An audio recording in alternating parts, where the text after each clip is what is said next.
স্পেনের কাছে আমরা হারিনি, আমাদের হারিয়ে দেওয়া হয়েছে।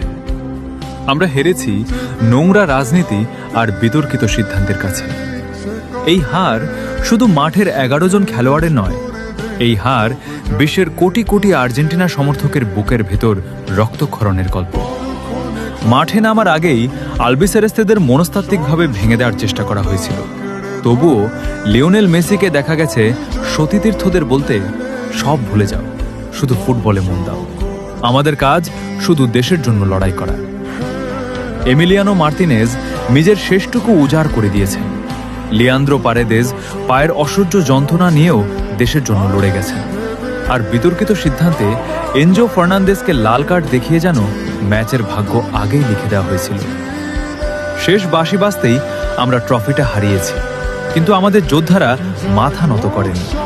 কারণ আর্জেন্টিনা শুধু একটা দল নয়, এটা কোটি মানুষের ভালোবাসা, আবেগ আর বিশ্বাসের নাম।